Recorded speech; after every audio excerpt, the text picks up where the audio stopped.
Me da mucho gusto verlos de nuevo y en esta ocasión nosotros vamos a comenzar ya con una cuestión fundamental que es la condición humana. Esto es muy importante porque nos ayuda a aclarar mucho, digamos, ciertos malentendidos que hoy sostenemos y que precisamente no nos permiten crecer en orden a la verdad o que no nos permiten comulgar realmente con la verdad y por lo tanto con Dios. Esto corresponde al capítulo 4 de este texto del padre Thomas Keating, La invitación a amar. Y lo primero que deberíamos cuestionarnos de manera general, cada uno de nosotros, es ¿qué somos? ¿Qué somos realmente? ¿No? ¿A partir de qué, por ejemplo, nos definimos? A grandes rasgos, y esto es como para complementar, digamos, el punto, hemos tenido como dos influencias muy marcadas desde el siglo XIX y que hoy han adquirido con mucha fuerza o se siguen manteniendo vigentes, y una es que nos reducimos a un ámbito meramente biológico.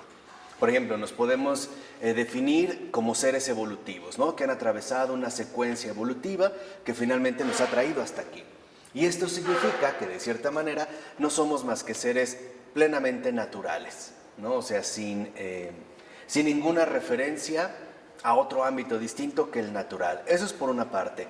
Por otro lado, que ha sido como la contraparte a grandes rasgos, también nos definimos como si fuéramos una especie de funciones sociopolítico-económicas, ¿no? Algo así como sociedades organizadas en base a ciertos procesos económicos, ¿no? Productivos, industrializados o tecnológicos, que hoy de cierta manera también parecen como dominar en nuestra propia concepción.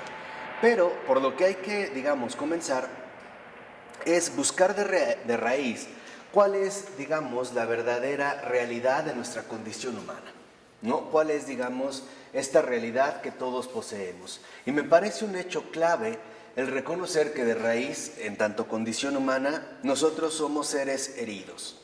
Tenemos una herida bastante profunda, todos y cada uno de nosotros, en tanto seres humanos. Entonces, podríamos decir que, en primer lugar, la condición humana se caracteriza por una herida de fondo, No es una mera herida superficial que más o menos podemos arreglar de manera simple o sencilla y que podríamos, digamos, ir trabajando a lo largo de nuestra vida. No, es una herida de fondo. Esta herida de fondo, precisamente, es la herida del pecado. Nos guste o no. O sea, y no necesitamos entrar como en profundidades teológicas para darnos cuenta de esta herida profunda. ¿Cómo se manifiesta? Digamos, estoy hablando a muy grandes rasgos para no detenernos demasiado en este punto, pero ¿cómo se manifiesta esta herida de fondo que cada uno de nosotros posee? En esta especie de inclinación torcida a lo que nos hace daño. Aquí es, digamos, donde se ve que hay algo en nosotros que definitivamente no anda bien. Por ejemplo, qué susceptibles somos de apegarnos a pensamientos muy destructivos, muy venenosos. O cuántas veces nos aferramos, por ejemplo, a emociones que ciertamente nos hacen muchísimo daño. O escogemos a veces opciones que no son convenientes ni para nosotros ni para los demás. O sea, en pocas palabras, esta herida de fondo que tenemos nos impide, ¿no?, dirigirnos correctamente hacia el bien. Esta es la herida que cada uno de nosotros posee y la vemos a lo largo de toda nuestra vida e incluso vemos, les decía, esta especie de tendencia torcida, ¿no?, una inclinación torcida hacia lo malo. E incluso a veces desde los propios niños vemos como sí en ciertas circunstancias pueden llegar a manifestar un grado de crueldad. No vamos a decir que el niño es absoluta pureza y absoluta inocencia, porque no es así. Nosotros vemos también como a veces unos bebés muy pequeños ya están manoteando, ¿no? Ya están agrediendo, ya están ofendiendo. Esto es lo que de fondo nos remite a contemplar esta realidad. O sea, nuestra condición humana en cuanto tal, por decirlo así, es gracia y pecado, ¿no? Hay una especie de revoltura extraña ahí que a nosotros nos cuesta mucho trabajo ir logrando asimilar a lo largo de nuestra propia vida, ¿no? Entonces, por eso el padre Keating, partiendo, digamos, de este contexto, afirma al inicio de la 49 que el pecado de cada persona es el resultado de sus programas de felicidad. ya lo habíamos visto. O sea, el pecado de cada persona consiste, uno, en el hecho de que se aferra a sus propias programaciones, ¿no? A sus propios puntos de vista, vamos a decirlo así, a sus propios sistemas operativos. Y dos, también consiste en que no es tan fácil que nosotros estemos dispuestos a renunciar a estas programaciones, ¿no? A nuestro modo ordinario de vivir. Pongamos un ejemplo bíblico muy hermoso, que le podríamos llamar algo así como el mantel de Jope, y que viene en el libro de los Hechos de los Apóstoles, ¿no? Antes de que Pedro vaya a ver a Cornelio, que le mandan a hablar, Pedro tiene una visión, tiene un éxtasis, estando en casa de su tocayo Simón el curtidor, ¿no? Y ve que del cielo desciende un como mantel, que va sostenido de las 4 puntas hasta ponérselo encima, y ve toda especie de cuadrúpedos, mamíferos, reptiles, aves. Y le dice una voz, ¿no? Anda, Pedro, mata y come. No le sirven como este plato. Entonces Pedro dice, de ninguna manera, Señor, porque jamás he llevado bocado impuro o profano a mi boca. Y esto se le vuelve a insistir 3 veces. Anda, Pedro, mata y come. Y Pedro dice, no. Y la tercera otra vez, y Pedro dice, no. Entonces se levanta el mantel y se va. Lo vienen a buscar y va a la casa de Cornelio, que era un pagano. Cuando llega ahí, Pedro se da cuenta de que, una, Dios no tiene favoritismos. Y dos, que el Señor, digamos, precisamente, invita ahora a todos a gozar de su salvación. Tan es así que ellos también tienen una especie de Pentecostés pagano, ¿no? Desciende el Espíritu Santo en la casa de Cornelio. Y Pedro dice, ahora me doy cuenta de lo que el Señor ha pedido. ¿Por qué le dice a Pedro, mata y come, cuando le presenta este nuevo, alimento? Porque dice que antes de entrar en oración, estando en la terraza, sintió hambre, ¿no? Y bajó a que le preparan algo de comer. ¿Por qué le dice el Señor, mata y come? Mata, ¿qué tiene que matar? Sus propios prejuicios. ¿Con qué tiene que acabar? Con sus propias limitaciones. O sea, con este afán de guiarse únicamente por los criterios heredados o bien adoptados y confirmados posteriormente de manera personal. Si lo vemos, la imagen es como muy reveladora, porque lo que vemos son bestias, son animales. ¿Cómo se veía en este contexto judío a los paganos? Como animales. No eran compatibles, ¿no? Tan es así que ni siquiera se les permitía, por ejemplo, entrar en una casa de paganos o consumir, mucho menos, alimentos con ellos. Por eso Pedro se niega. Pero después comprende que a lo que se le invita es precisamente a matar sus propias limitaciones, sus percepciones equivocadas, y comer. ¿Qué va a comer? Lo que el Señor le ofrece. Y esto es lo que a nosotros nos cuesta mucho trabajo aceptar. O sea, esta herida de fondo nos lleva a algo así como a mostrar una incompatibilidad con Dios, ¿no? Como que no hay una facilidad de adaptación, ¿no? Esta herida de fondo nos dificulta, no nos hace imposible, pero sí nos dificulta demasiado nuestra relación con Dios.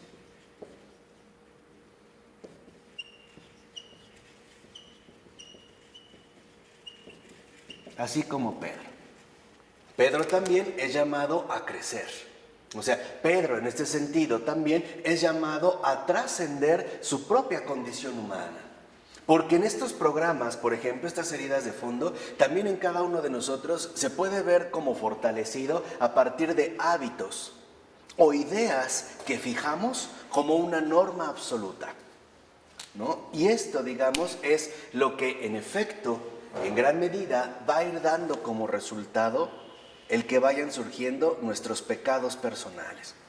O sea, podemos decir que entonces el pecado personal de cada uno consiste realmente en no renunciar a nuestra propia condición, en preferirnos a nosotros mismos en lugar de Dios. Eso es lo que en efecto hacia el final del discurso tan bello que da Pedro en casa de Cornelio dice, a ver, si el Señor hizo esto, si el Señor hizo descender su espíritu, si el Señor me mandó, Él me dijo que fuera, bla, bla, ¿quién soy yo para oponerme al Señor? No, porque los otros le reclaman, los partidarios de la circuncisión. ¿no? Le reclaman, ¿cómo es que fuiste, comiste con paganos? Mira, yo les digo, pasó así, ¿quién soy yo para oponerme a mi Señor? Es decir, ¿cuál es el pecado que cada uno de nosotros tiene en lo más profundo de su ser? Una oposición a Dios.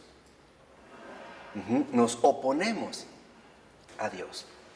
Por eso les ponía el caso de Pedro, ¿no? Este pasaje que podemos llamar el mantel de Jope.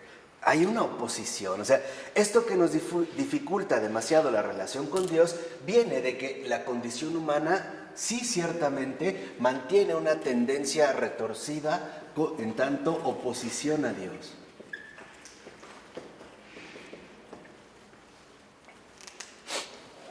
¿Cuántas veces, por ejemplo, una persona se puede acercar y darnos un consejo? Sabemos que esto viene de Dios y no lo hacemos. Nos resistimos, le buscamos pretextos, dejamos pasar tiempo, a veces queremos evitarlo, darle la vuelta. Acuérdense del profeta Jonás, que es a veces lo que todos hacemos, ¿no? Queremos huir de él, salir corriendo de él, de lo que él nos va mostrando. Parece que nosotros vamos en este sentido en sentido contrario. Y esta es la herida de fondo de la condición humana, ¿no? Nos hace adoptar, es la adopción de un sentido contrario a lo bueno. Nosotros ciertamente no sabemos discernir lo que es bueno de lo que es mejor. Muchas veces ni siquiera sabemos bien discernir entre lo bueno y lo malo, mucho menos podremos discernir entre lo bueno y lo mejor, por cuenta propia, ¿no? Esta herida de fondo, entonces, es una tergiversación, les decía, es como algo retorcido que nos lleva a ser como contrarios a Dios. No tan fácil entramos en esta comunión con Dios. Entonces, esta herida de fondo, lo que hace en cada uno de nosotros es dificultar demasiado nuestra comunión con Dios. Esta dificultad se ve precisamente a través de todos nuestros programas intelectuales y emocionales que hemos venido adoptando a lo largo de toda nuestra vida, ¿no? Por eso no es casual que San Pablo hable del viejo Adán, ¿no? Cuando San Pablo habla del viejo Adán, de lo que está hablando es del falso yo. O sea, aquello que hemos adoptado como una norma, ¿no?, de nuestra propia persona. De ahí pues que entonces va a decir en este sentido Keating: por ello debemos entender que el pecado no es el principal problema, es un síntoma. ¿Por qué? Porque los pecados que nosotros cometemos vienen de una raíz mucho más honda. Y el pecado personal de cada uno de nosotros es esta oposición. Esta oposición a Dios que genera en nuestras vidas contrariedades, dificultades. Las contrariedades que atravesamos es por no seguir plenamente la voluntad divina. Pero bueno, es una realidad que en cada uno de nosotros esto se dificulta mucho. Dice en este sentido el padre Keating que en efecto esta herida de fondo, esta oposición a Dios, afecta a toda la humanidad. Que de hecho, dice el padre Keating, esto es en sí la condición humana. Oposición a Dios. Esto, digamos, es lo que definiría en sí la oposición a Dios. Ahora dice, es justo esta oposición a Dios, la condición humana, el nombre que le ha dado la doctrina tradicional cristiana que fue propuesta, por ejemplo, por San Agustín de Hipona, bajo el nombre de pecado original y sus consecuencias. Entonces, en esta oposición a Dios encontramos lo que llamamos, dentro de la tradición que fue propuesta por San Agustín, pecado original.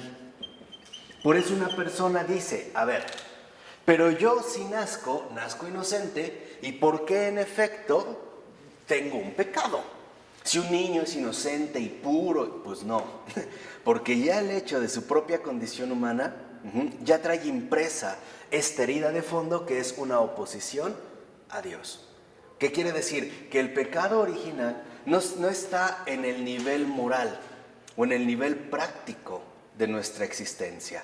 El pecado original está en el nivel ontológico, o sea, en el nivel metafísico, espiritual de nuestra propia realidad humana. Entonces, el pecado original apunta a nuestra realidad humana, no es algo en particular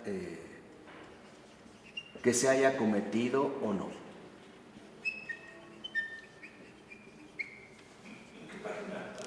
Estamos en la página 49, capítulo 4, la condición humana.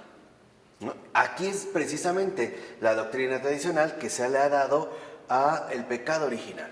O sea, el pecado original de lo que nos está hablando es de nuestra realidad humana, que en efecto muestra una oposición a Dios. Esta oposición a Dios, esto sí es importante, no es una oposición enteramente voluntaria. Esto irá después, conforme vayamos creciendo, pero sí es una herida de fondo que nos lleva precisamente a tener serias dificultades en nuestra relación adecuada con Dios. Y lo vemos desde Adán. Adán ya se va a esconder. Adán ya no está, digamos, en esta misma normalidad con Dios, ¿no? Ya no lo quiere ver, ya le da pena, ya se esconde, ya se oculta, etc. Ahora, este pecado original, que es, digamos, ¿no?, real en nuestra propia condición humana, también da como resultado ciertas, digámoslo así, consecuencias. ¿Cuáles son las consecuencias que podemos observar del pecado original? 1. Preferencia muchas veces por lo equivocado en lugar de lo correcto. Una inclinación hacia el mal en lugar del bien. Preferencias dañinas para nuestra propia persona. Por ejemplo, ¿cuántas veces vemos que una persona está en una adicción y sabe el daño que le hace, pero no puede dejarlo? Es más, él mismo lo quiere, lo busca, sabe que es destructivo, pero no le interesa. Lo mismo a veces lo vemos en las relaciones afectivas que se pueden llegar a vivir. De ahí pues que entonces el padre Keating, en efecto, decía que esta doctrina del pecado original surge por el esfuerzo de los teólogos, también en gran medida de los padres de la Iglesia, por explicar la perversión enfermiza del ser humano. Y esto es cierto, o sea, esta realidad humana sí presenta a su vez, en tanto pecado original, una perversión enfermiza.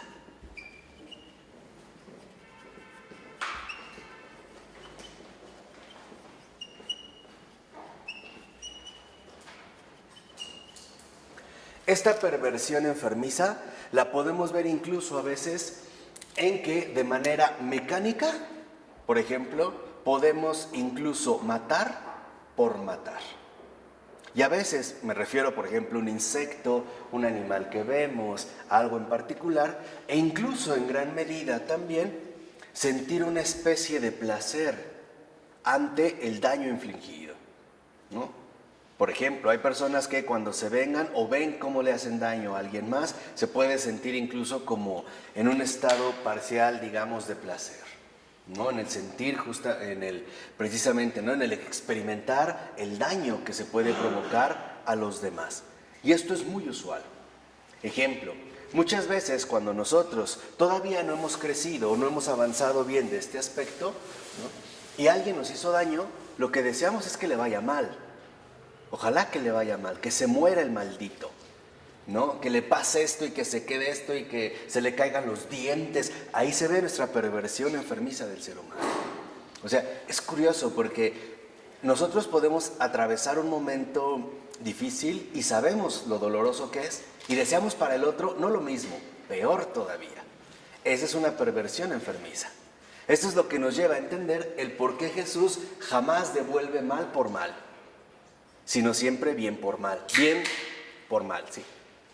Esto nos explica, vuelvo a repetir, por qué Jesús jamás, ¿no?, digamos, devolvió mal por mal. No, sino al contrario, bien por mal. Con esto, ¿qué nos está enseñando Jesús?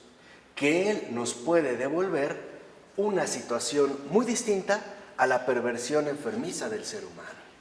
En pocas palabras, que Él realmente puede y quiere sanarnos a fondo. Así como esta herida es a fondo, que tiene que ver con lo que somos, Esta oposición a Dios, esta perversión enfermiza del ser humano se refleja en muchas maneras en nosotros. Él lo que quiere es también transfigurar lo que somos. No se quiere quedar en una especie de doctrina moral donde nos va a decir solamente qué hacer y qué no hacer. Por eso es Señor de vivos y muertos. Porque a los vivos nos enseña la transfiguración y a los muertos la redención. Entonces, a nosotros, Él es Señor de vivos y muertos. A los vivos nos va a enseñar la transfiguración, como en el Monte Tabor. Cómo pasar de esta perversión enfermiza a nuestra verdadera realidad filial. Es decir, a mostrar realmente nuestro ser más íntimo, lo que estamos llamados a ser, es decir, hijos de Dios, que ya está dado, digamos, por Él. Pero cada uno de nosotros tendrá que hacer su respectiva labor. En el caso de los muertos, pues ya está finalmente la redención.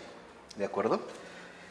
Si es esto, incluso podemos ver que, como menciona el padre Keating, prácticamente todas las religiones, incluido el budismo, el taoísmo o el hinduismo, sí dan testimonio de esta perversión enfermiza del ser humano y que ha afligido a la humanidad desde el principio. Si uno ve, por ejemplo, los relatos mitológicos de las religiones antiguas o de las religiones arcaicas, veremos que si algo destaca en particular es esta perversión enfermiza.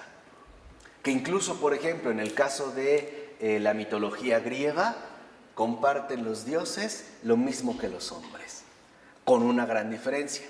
Los dioses mitológicos paganos son inmortales, o sea, su perversión enfermiza es inmortal. Mientras que nosotros, pobres seres carnales, somos mortales. Por ejemplo, si uno leyera brevemente alguno, digamos, de los principales mitos griegos, y vemos cómo, por ejemplo, aparecerían precisamente relatos donde se supone que Gea, que es la tierra primigenia, ¿no? En el principio había un caos ahí extraño y está Gea, que es la tierra, y Urano, que es el cielo, ¿no? Serían como la primera figura de fecundación entre ambos. Toda la noche, al atardecer, cae Urano, que es el cielo, sobre Gea y lo que hace es violarla, abusa de ella. Entonces Gea empieza a dar un montón de hijos, los llamados titanes, los gigantes. Hasta que la propia Gea se harta de esta situación, convoca a sus hijos y les dice, vamos a castrar a su padre. Véanlo, es un poco para que vean esta situación.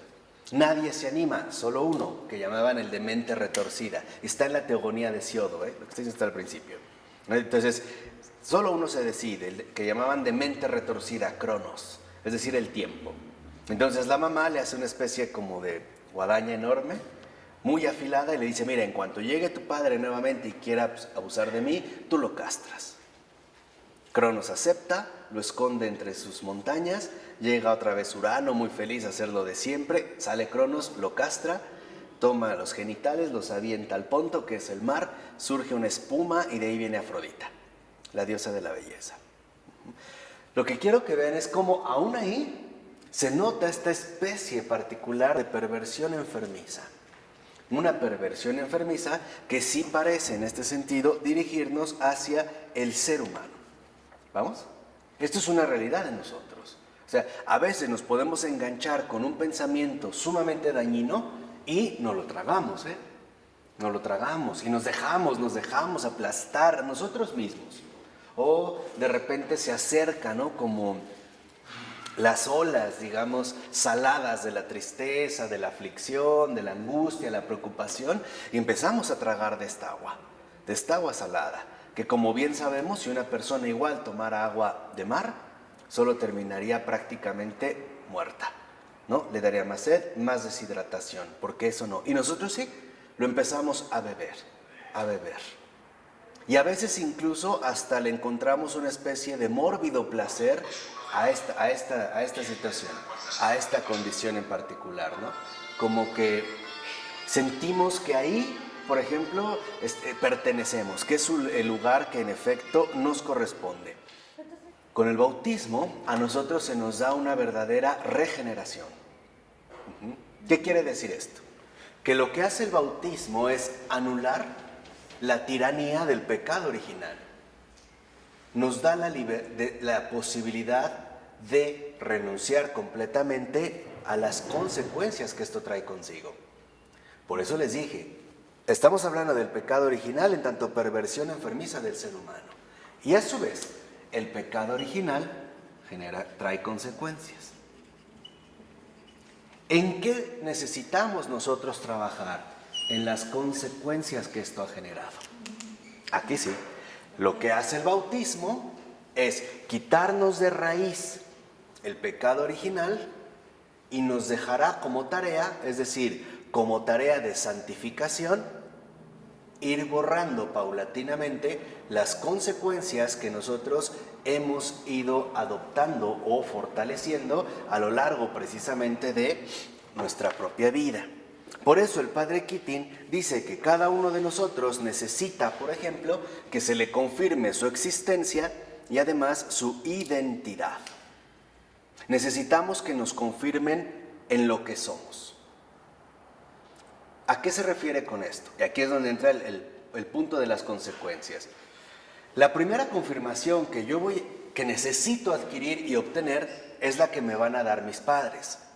Esa es la primera digamos, confirmación de mi identidad. Lo primero que deben darme los padres es aceptación y acogida. El saber que aún antes de conocer al hijo, ya se le ha aceptado, ya se le ama, ya se le espera. Y los padres se aplican para recibirlo como merece, es decir, como un enviado de Dios mismo al mundo. Este trabajo no solo es externo, por ejemplo, comprar la cunita, los zapatitos que enternecen mucho, pues yo te acabo de ir a ver el fin de semana, sí, pero no solo es esto, es también lo interior. ¿Cómo nos vamos a preparar? O sea, imagínense que vamos a sembrar algo y nosotros somos la tierra, somos tierra de hecho, Hombre viene de humus, tierra. Humus, tierra. ¿Cómo vamos a preparar la tierra? ¿Qué fertilizantes le vamos a poner? ¿No? ¿Qué tipo de abono vamos a utilizar? ¿Es una tierra rica en nutrientes o es una tierra pobre y árida? Dentro de esta preparación, entonces, esto significa que yo ya le estoy dando la primera confirmación a esta persona. Y lo estoy confirmando en lo que es. Alguien que viene del amor y es para el amor. Esa es su primera confirmación. Ahora, ¿qué sucede? Por ejemplo, fíjense, y dijimos aguas, porque no todo empieza desde el uso de la razón. Ya cuando inició la razón ya todo era muy complicado. Dijimos todas las experiencias que llevamos impresas en carne propia. ¿Qué pasa si, por ejemplo, llega una mujer con su pareja y le dice, oye, estoy embarazada? Y él la mira feo y le dice, ok, vamos a abortar. ¿Qué pasa entonces? De entrada lo que vemos es que no hay una confirmación. ¿O cuántos padres no le dicen a sus hijos, incluso desde niños, que por su culpa su vida se echó a perder? Y yo conozco a muchos que se lo siguen diciendo, aún ya de jóvenes. O tal vez no se lo dicen, pero se lo demuestran. ¿Cómo? En sus actitudes cotidianas, en los descuidos o en los desprecios, o en la falta de atención, o en el abandono en el cual a veces estos niños, ¿no?, son finalmente arrastrados, ¿no?, o tirados.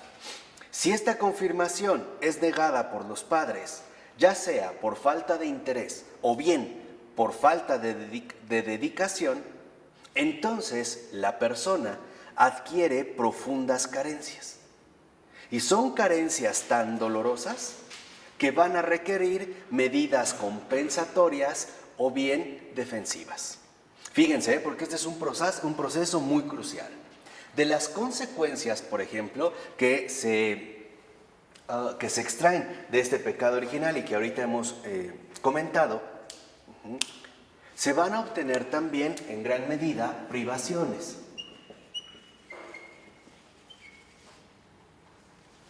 Esto es muy común, por ejemplo, y empezamos a experimentar estas privaciones. Supongan que un niño, 4 o 5 años, de repente con esa buena voluntad que tiene todavía, más espontánea, dice, yo te ayudo. No, yo te ayudo. Ok, y lo tira. Decimos, vete para allá, eres un estorbo, no sirves para nada, ándale, lárgate, no te quiero ver, bla, bla, bla, bla. Esto, en efecto, lo que empieza a generar en mi persona son privaciones. Estas privaciones, ciertamente, son afectivas. Cuando estas privaciones se empiezan a experimentar, entonces, vamos a decirlo así, debido a mi perversión enfermiza, yo voy a desarrollar, por así decirlo, dos estrategias. Todos las desarrollamos, ¿eh? Ante estas privaciones afectivas, nosotros vamos a desarrollar dos estrategias. La primera son estrategias defensivas. Estas estrategias defensivas me llevan finalmente, por ejemplo, a empezar, en pocas palabras, a endurecer el corazón. Al hecho de que en efecto ya no me va a importar lo que me digan, no me interesa. Empiezo a construir una fortaleza alrededor de mi ser para que nadie me pueda dañar. Ya experimenté que sí soy vulnerable. Bueno, ahora lo que quiero es que nadie me vuelva a hacer daño. Y el corazón se va recubriendo de una corteza durísima. Esta corteza, y le soy muy honesto, solo una intervención directa de la gracia la puede quebrar. No hay poder humano que lo pueda quebrar. Este endurecimiento del corazón, esta corteza defensiva que construimos para que seamos invulnerables al dolor, al sufrimiento o al malestar. No hay poder humano que lo pueda enderezar. Por eso el Señor nos decía que solo Él nos puede dar un corazón de carne, ¿no? Vengan, y les daré un corazón de carne. Les quitaré ese corazón de piedra. Y en efecto, hay muchos de nosotros que en lugar de corazón tienen una piedra, al grado de que ya no se pueden conmover. ¿Y dónde vemos la perversión enfermiza de estas consecuencias? Si este niño o niña tiene un hermanito, al hermanito lo odia. ¿Se han visto o no? Ahora tiene 5 o 6 años, acaba de nacer y lo pica o lo avienta. Mira a tu hermano, lo rechaza, lo empuja, no lo quiere, o jugando le jala el pelo. Es por ello. En sus estrategias defensivas, en estas privaciones, ahora en la defensiva se ha hecho duro. O sea, las estrategias defensivas nos van a aportar dureza, que en efecto nos van a privar de los acontecimientos dolorosos, pero a cambio de algo terrible, el no poder experimentar tampoco la alegría o la dicha de vivir. ¿Sí? O sea, estamos hablando de nuestra condición humana, que es muy complicada, pero no es el único tipo de estrategias. También nosotros vamos a establecer, por ejemplo, estrategias defensivas o compensatorias. ¿Qué pasa con las estrategias compensatorias?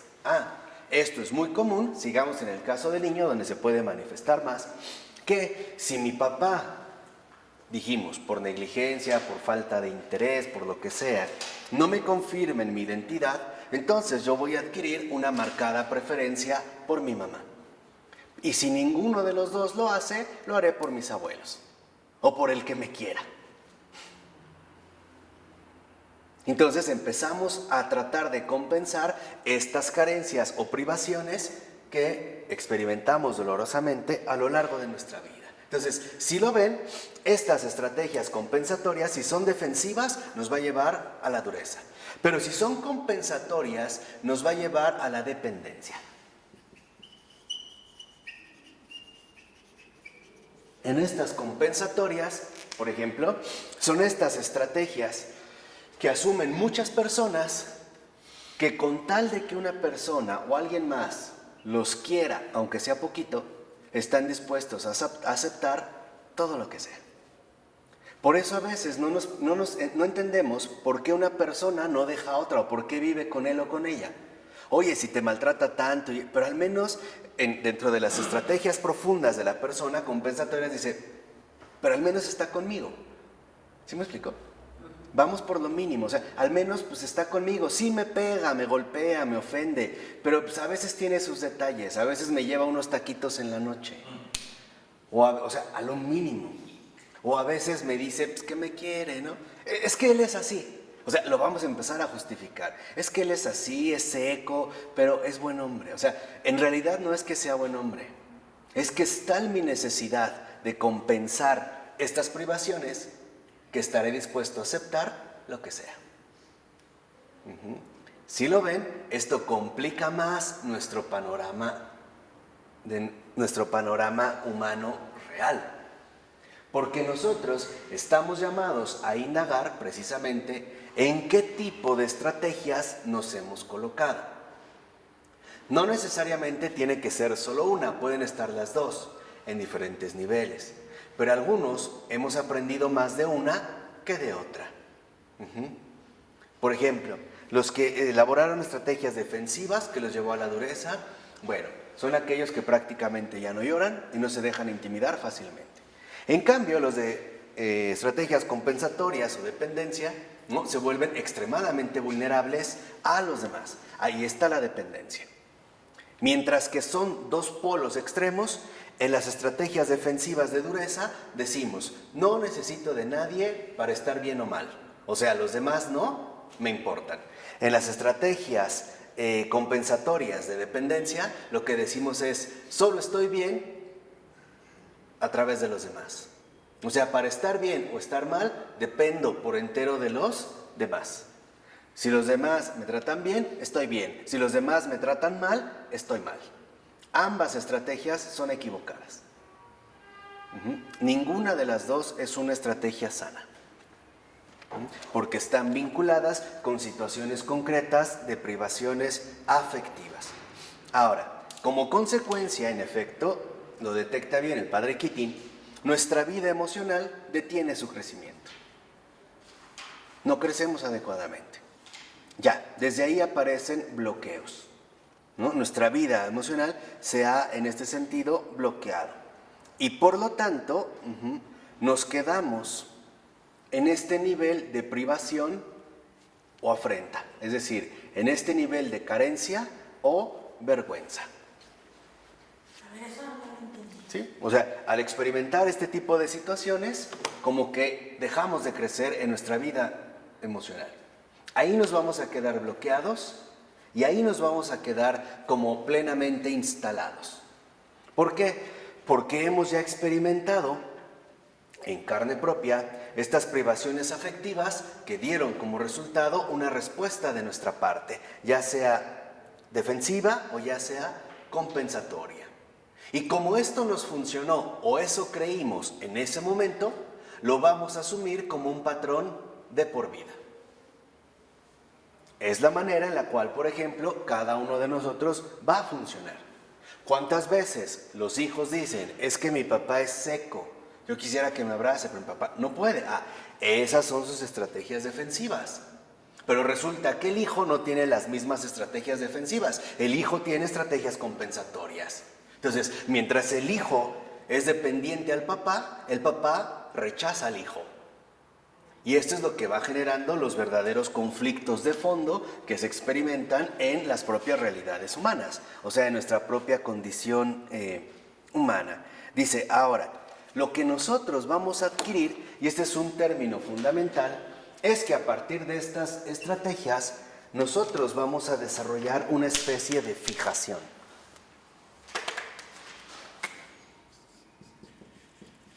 Esto va a generar en nosotros fijación.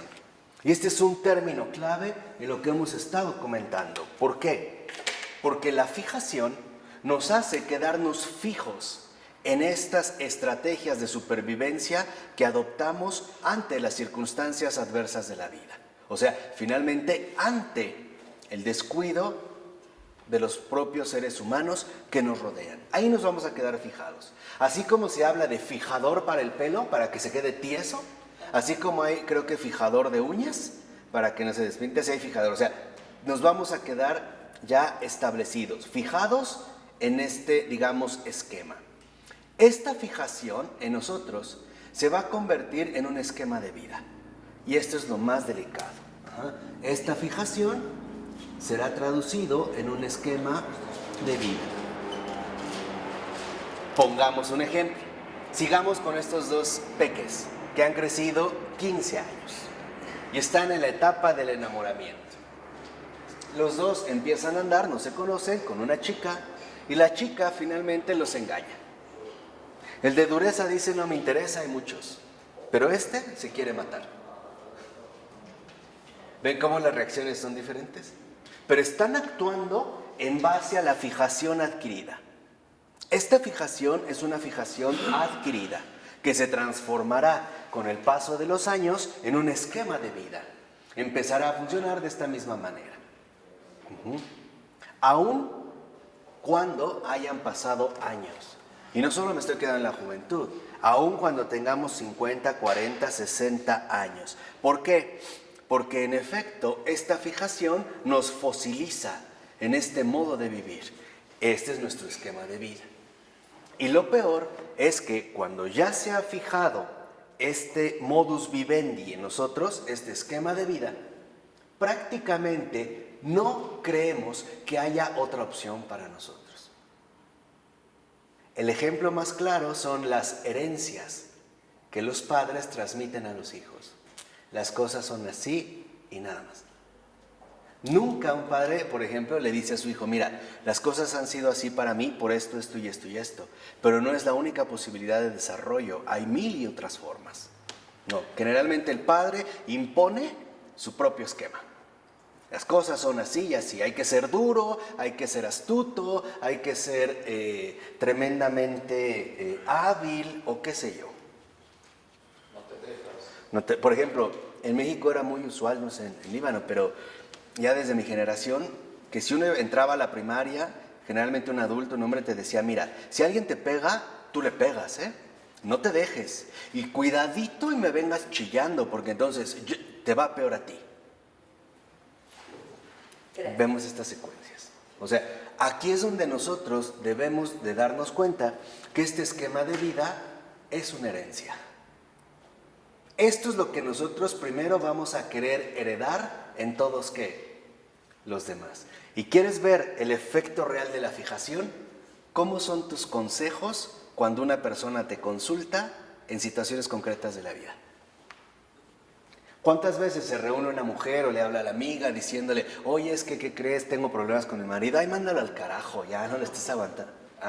Parte de su misma, ¿qué? Esta fijación vino de privaciones que fueron, digamos, asumidas en base a dos grandes campos de estrategias, o defensivas o compensatorias, o de dureza o de ¿qué? De dependencia. Veamos el caso contrario, en el caso de las compensatorias. Encontré a mi esposo con otra: ay, mira, no te preocupes, sino tus hijos. ¿Quién les va a pagar la escuela? Tú hazte de la vista gorda, como que no pasa nada. Ahí vemos, una dependiente y otra independiente. Una dura y otra extremadamente, ¿qué? Blanda. Ninguno de los dos, vuelvo a insistir, es adecuado. Estos esquemas de vida es lo que nosotros trataremos de pasar como herencia. Si lo ven, generalmente cuando tenemos hijos o niños pequeños a nuestro alrededor, es muy frecuente que digan: no, mi papá dice o mi mamá dice, especialmente las palabras del papá. ¿Por qué? Porque el papá sí tiene una figura clara de autoridad. Si ustedes lo ven, para el niño, lo máximo es su papá. Lo máximo es el papá. Porque es esta figura de autoridad. No es que la mamá sea debilidad, no. Es que juega otro rol distinto. Pero en cuanto a autoridad, su máximo es el papá. Dentro de esta medida. Entonces, por eso no es que mi papá me dijo qué. O mi papá, tal cosa. Porque nos toman como modelo. Y es natural, ¿no? Se supone que los padres, en este sentido, son guías, ¿no? De los hijos. Ahora, si esto ya se ha fosilizado, lo que va a hacer es que precisamente se va a convertir en un centro de gravedad. O sea, este esquema de vida ahora es nuestro centro de gravedad. Y todo lo que gire todas las circunstancias de la vida, por ejemplo, en la casa, todas estas circunstancias las vamos a jalar a este centro. En el trabajo, ok, al centro, los vamos a traer hacia nuestro centro de gravedad, etcétera. Todas las circunstancias de la vida las vamos a arrastrar a este centro de gravedad, que funciona precisamente como el núcleo primordial de nuestra fijación. Y para ello, además, vamos a emplear todos los recursos psicológicos que tengamos a la mano. ¿Qué quiere decir? Que nos vamos a desgastar continuamente para convencer a los demás de que esto es lo correcto. ¿Sí me explicó? Esto es muy importante, esto viene como paso a paso para así como muy clarificado. O sea, a los demás de que esto es lo correcto. Aquí es cuando este centro de gravedad en nosotros se convierte en un parámetro de vida, lo correcto. No, lo correcto es así. Y lo evalúo no objetivamente, no si en verdad es correcto por sí mismo, sino que ha sido correcto según mi fijación. Es decir, según mi falso yo. Este es un proceso que cada uno de nosotros ha ido adoptando a lo largo de su vida. Por ejemplo, hay quienes han adoptado como centro de gravedad la ira o el enojo, o la tristeza, o la lujuria, que ya hablamos de ello, o la ansiedad, o la inseguridad, o la dependencia. O sea, cualquier desorden se ha asumido como un centro de gravedad. Y para nosotros, como obviamente es el centro de gravedad a partir del cual gira todo alrededor, están como satélites, ¿no? A un centro mismo de gravedad, asumiremos de hecho que eso es lo correcto, que eso es justamente la manera en la cual son las cosas. Y ya no solo la manera en la cual son las cosas, la manera también como deben ser las cosas. No solo para mí, ¿para quiénes? Para todos. Piensen, por ejemplo, en un papá que ha sido militar muchos años. Cuando llega a la casa, lo que quiere es que todo sea militarizado. Y por lo regular los hijos empiezan a tener miedo. Come mal o algo y el papá nada más lo ve y entra en colapso. Porque él quiere que todo sea igual. ¿Vamos? Entonces, dentro de este recorrido, vemos que en efecto es cuando dice Keating, que entonces todas nuestras experiencias y sucesos posteriores de la vida son absorbidos por este centro de gravedad y son interpretados como buenos o malos de acuerdo con nuestro instinto básico de felicidad. O sea, finalmente esto correcto lo vamos a asumir ya como un criterio de felicidad. Siendo así, soy feliz. Y solo siendo así, seré feliz. Y ahora no solo quiero que yo sea así, quiero que todos sean así. Entonces, si yo me aferro a mi centro de gravedad y lo asumo como lo correcto o lo único a partir de lo cual voy a evaluar todas las condiciones de vida, entonces lo que estoy haciendo al mismo tiempo es cerrándome a cualquier otra posibilidad de vida. Se convierte en un funcionamiento operativo. Es nuestro modo de funcionar. Por eso les ponía el caso de Pedro. Pedro mata y come. ¿Y qué es lo primero que dice? No. Y ahí viene su recurso psicológico. Porque en toda mi vida jamás he comido nada impuro, por ejemplo, ¿no? Ahí está funcionando en su recurso.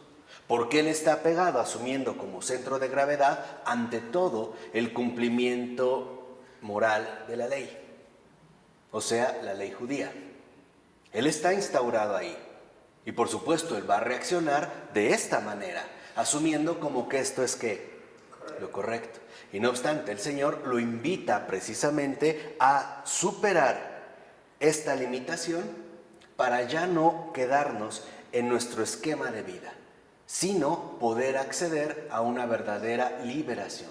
¿Entiende? Bueno, para Freud el pecado original sería una tontería. No tiene ninguna base científica de comprobación, porque todo se reduce básicamente a un problema biofísico, ¿no? biológico-físico que después irá llevando, curiosamente, hacia otras tierras distintas como la cuestión de los sueños. Pero esto no forma parte, digamos, de lo que él capta. Él intuye que ahí hay algo que está desordenado y por eso va a elaborar, por ejemplo, el yo, el super yo, ¿no? Hay algo ahí que, digamos, proyecta una visión distinta. Pero lo que dijimos, no entra verdaderamente a la profundidad real de nuestra propia condición humana. A la vida de fondo no entra. No llega. Entonces, aquí cuando nosotros empezamos a detectar nuestras fijaciones, ahora sí, podemos empezar a preguntarnos, ¿por qué soy así? O sea, esta es como una tarea que todos debemos realizar. De hecho, yo les invitaría a que lo realicen esta semana, ¿no? Con sinceridad preguntarse, ¿por qué soy así? Y sobre todo, ¿no? ¿Cómo llegué a formarme o a deformarme de esta manera? ¿Por qué soy así? O sea, ¿cuáles son mis fijaciones de fondo? ¿Cuál es el esquema de vida, digamos, que domina en mi persona? O que me ha venido dominando hasta el día de hoy. ¿Por qué me he vuelto así? A lo mejor desconfiado, o tremendamente miedoso, o avaro, o incrédulo. Y en el transcurso de la vida ese centro de gravedad se va modificando de acuerdo a tu experiencia, pero siempre basado en defensa. No se va modificando, se va endureciendo más y más. Eso es el problema. Este centro de gravedad ya no cambiará. Lo que se va a hacer es que se va a fosilizar. Se va a convertir en el eje único de mi vida. Esto es lo grave. O sea, lo grave es que este centro de gravedad será el eje único de mi vida. Las cosas son así y nada más. Por eso es que les decía que nos cuesta mucho trabajo el aceptar que nuestra vida ha estado equivocada, de fondo. Y ojo, porque esto es lo católico, que ha estado equivocada de fondo no solo con respecto al mal. Todos sabemos que hemos hecho mal, o que por lo menos no hemos hecho el bien como esperamos. Pero que no solo nuestra vida ha estado equivocada con respecto al mal, sino también con respecto al bien. Porque probablemente en nuestro centro de gravedad el bien se reduce a una cierta manera. Por eso es que nos resulta tan duro, por ejemplo, las propias palabras de Jesús. Sabemos que en un pasaje del Evangelio llega un momento en el que prácticamente todos lo abandonan. Y los apóstoles lo pensaron. Porque si entendemos lo que hemos expuesto, espero que sí, de la condición humana, lo que el Señor nos está diciendo es, sed distintos. Sed como yo. Por eso nos insiste, no tengan miedo. Yo he vencido al mundo. Y con esto lo voy a dejar así para que entren como en meditación, ojalá a lo largo de esta semana. Porque este centro de gravedad que asumimos como eje único de mi vida, ¿qué creen? Es el mundo. Son los criterios del mundo. Esto es lo más delicado de la cuestión. Fíjense que entonces ahora podemos comprender algo sustancial. La condición humana, en efecto, presenta una oposición a Dios porque es tremendamente susceptible de adaptarse con facilidad al mundo. Nuestros criterios se vuelven del mundo. Y ya sabemos que el mundo se opone a Dios. ¿Cuántas veces, por ejemplo, buscamos adquirir o tener, ¿no? Un mayor beneficio de los demás a costa de lo que sea? Porque lo que buscamos es vivir según el mundo. Lo que Jesús nos dice es no vivan así, porque esto no es vida. Es lo que nos está diciendo, no vivas así. Esto no es vida. Esto es muerte. Y date cuenta cómo en efecto la has pasado muy mal hasta estas fechas. No vivas según el mundo, vive según yo. Según el camino, según la verdad, según la ¿qué? La vida. Por eso, cuando el verdadero centro de nuestra existencia es Cristo, todo cambia. Todo cambia. Cuando el verdadero centro de nuestra existencia es Cristo, todo cambia. Absolutamente todo cambia. Y esto se le llama Evangelio. El Evangelio, la buena nueva, es que Cristo nos ha salvado de este abismo fundamental equivocado, a partir del cual también habíamos intentado inútilmente edificar nuestra vida. El Señor por eso nos dice, arrepiéntanse. ¿De qué? Arrepiéntanse de seguir aferrados a ese centro de gravedad que en el fondo es el mundo y que al único a lo que los ha llevado es a la infelicidad. El Señor, el Evangelio lo que nos dice es, yo, sí, nunca te defraudo. Yo no defraudo a nadie. La oración centrante, si la has hecho y espero que sí, Juan Gabriel, lo primero que hace es empezar a desarmar todas nuestras ¿qué? Estrategias. Para después reencontrarnos a fondo con la verdadera vida que el Señor tiene pensado o preparado para nosotros, que ha dispuesto para nosotros, y escúchenlo bien, desde antes de la creación del mundo. El Señor nos dice, el mundo no te define. Yo he preparado algo nada comparable con el mundo para ti desde antes de su creación. ¿Qué quiere decir? Que tú no eres del mundo. Estás en el mundo, pero no eres del mundo.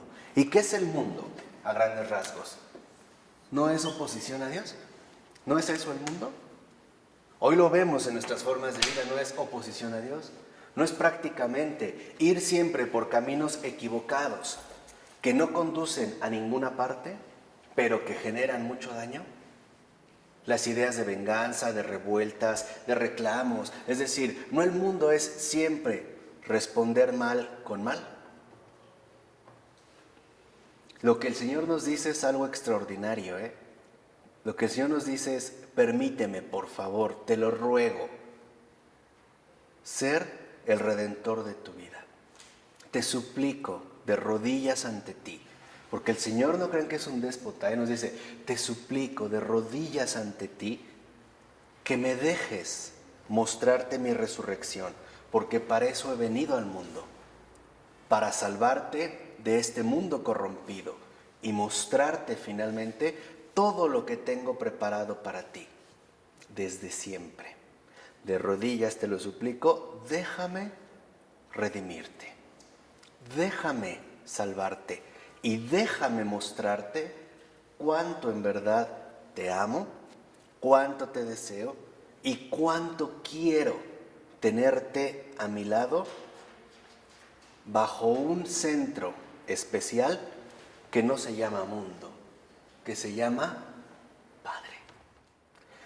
La respuesta es muy sencilla. ¿Por qué en este proceso entra mucha ansiedad y miedo?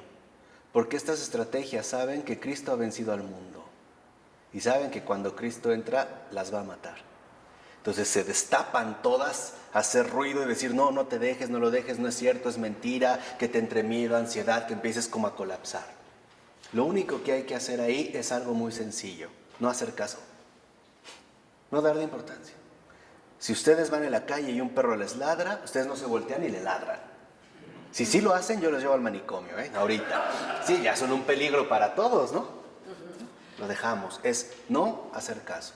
Porque, para acabar, si esto es nuestro centro de gravedad, lo que nos viene a mostrar Jesús, y ese es el Evangelio, es que el verdadero centro de nuestra vida es el Padre. Y siempre lo ha sido, y siempre lo será. No orfandad. ¿Qué dijimos? No privaciones. No rechazos. Dijimos que necesitábamos una confirmación, ¿no? Y el Padre nos la da. Eres mi hijo. Mi hijo. Aunque todos te odien, yo te amo. Aunque todos te desprecien, yo te amo. Eres mi hijo. Yo sí te entiendo. Y siempre te espero con los brazos abiertos. Ven a mí. Esto me parece que es como una técnica muy, muy concreta, muy seria, muy genuina y muy necesaria. Otra técnica es la meditación de la palabra, pero seriamente. Por ejemplo, ya ven que los domingos dan como el librito de la misa. Por ejemplo, por poner un caso sencillo, bueno, en este librito viene primera lectura, salmo, segunda lectura y el Evangelio. es meditar la primera lectura para el día lunes. Por ejemplo, el domingo antes de dormir leo la primera lectura. Y me voy a quedar con una frase, una imagen, algo que me indique el texto, ¿no? Entonces, por ejemplo, no sé, de esta primera lectura que era del libro de los Hechos Apóstoles, en el nombre de Jesús de Nazaret. Y me duermo con esto. Al otro día al despertar, lo primero que voy a tratar de traer a mí es esta palabra. En el nombre, aunque sea todo dormido, en el nombre de Jesús de Nazaret. Ya. Después hago mi meditación sobre esta palabra. El martes, el Salmo. Miércoles, segunda lectura. Jueves, viernes y sábado, el Evangelio. Y el domingo descansan para irse a misa. Entonces se vive la Eucaristía. Esto ayuda, por ejemplo, también. Y es un método, digamos, básico de oración, de meditación de la palabra. Esto es un ámbito. Otro es la adoración eucarística. En la adoración eucarística, también lo que pasa es que en la adoración eucarística, como que sí se requiere ya como un poquito más de madurez espiritual. De otra manera, parecería que no sucede nada. Pero también la adoración eucarística, la celebración litúrgica, la vida sacramental.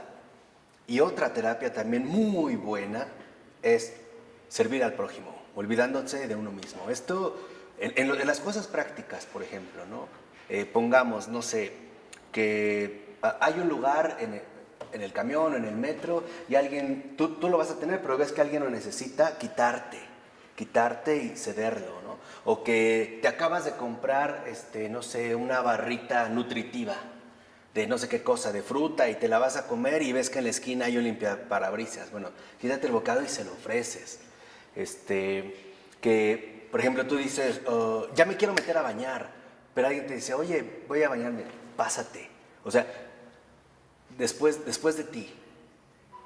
Esa también es una función extraordinaria. Y trabajos, manualidades, como decía San Benito, ora et labora.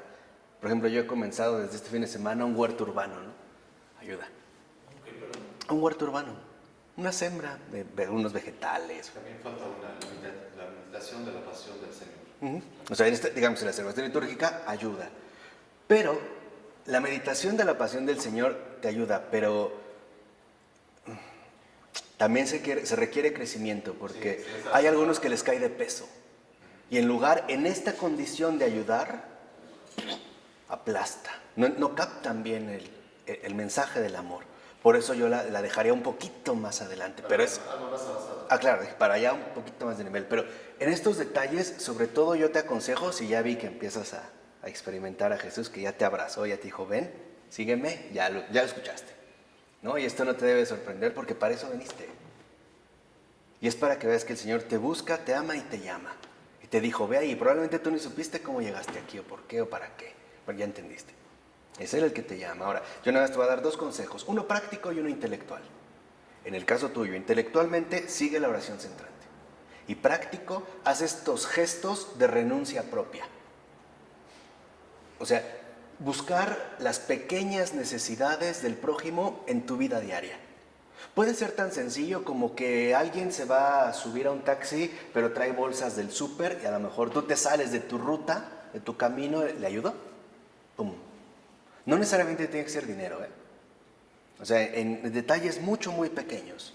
O alguien, por ejemplo, si ves que se le cayó la cartera, se la regresas, ¿no? O ves que si alguien va en la calle y tiene una cara muy preocupada o está llorando, por eso siempre hay que traer papel, darle el papel. Lo estás limitando mucho. También un compromiso con los pobres. Sí, pero bueno, va empezando. No, pero vete a la fondo. Pero poco a poco, o sea, digo, para empezar a avanzar como en estos primeros pasos, eso ayuda mucho, porque esto es lo que va reblandeciendo el corazón. Y que de aquí a Pentecostés le pidas día y noche, o sea, literal, al despertarte y al acostarte, dos cosas al Señor. Esa es tu petición. Primero, Señor, ablanda mi corazón. Y dos, dame un corazón agradecido. Nada más. Nada más. Y verás qué maravillas. Hazlo. Es decir, haz más la prueba y verás qué bueno es el Señor. Bueno, ¿preguntas, dudas? Un descansito y ahorita venimos con la ciudad de Dios. En nombre del Padre, del Hijo y del Espíritu Santo. Amén.